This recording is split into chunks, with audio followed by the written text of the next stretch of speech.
میں پہلے تو منظور پشتین پہ حملے کی شدید الفاظ میں مذمت کرتا ہوں، ان کی گرفتاری کی بھی مذمت کرتا ہوں۔ کس کو حق حاصل ہے کہ کسی پاکستانی پہ گولی چلائے اور کیوں گولی چلائے؟ یہ بندوقیں بارڈر پہ دفاع کے لیے دی گئی ہیں، یہ پاکستانیوں پہ چلانے کے لیے نہیں ہے۔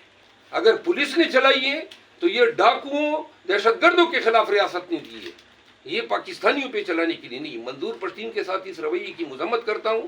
اور اگر مجھ پہ چلائیں گے، ہم تو کہہ رہے ہیں، ہم چاہتے ہیں کہ چلائیں، کسی ملک کے کام تو آئیں، ہم نے تو اپنی زندگی گزار دی ہے، ہمیں نہیں چاہیے ایسی غلامی کی زندگی جس میں ہم غلامی میں محصور رہے اور ہم کہیں کہ جی ہم حق اور سچ کے ساتھ کھڑے ہیں۔ کوئی پرواہ نہیں ہے،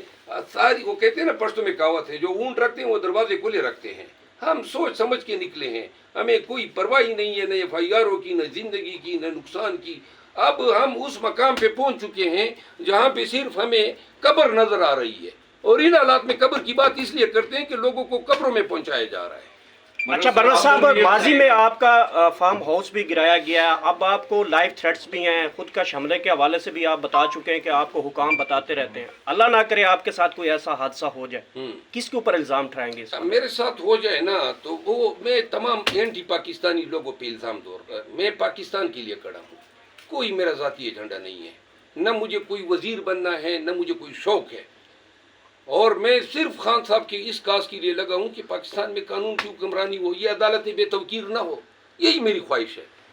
کیا ہم ہر ایک کو اچھا لگتا ہے نا بچوں کے ساتھ بیٹھے آرام سے زندگی گزارے، کسی پاگل کتے نے کاٹا ہے، لیکن اگر سب یہ سوچ رہیں گے کہ ملک کے لیے کون کھڑا ہوگا، تو لہذا، اور میں آپ کو بتا دوں نا، یہ میرا ڈٹرمنیشن ہے، اس دماغ میں یہ اب خلل پڑا ہوا ہے، یہ نکل ہی نہیں سکتا ہے کہ کوئی یہ کہے۔ اب وہ ڈر کے اور ان چیزوں سے بہت آگے نکل چکے ہیں، اب صرف واحد علاج ہمارا یہی ہے کہ جی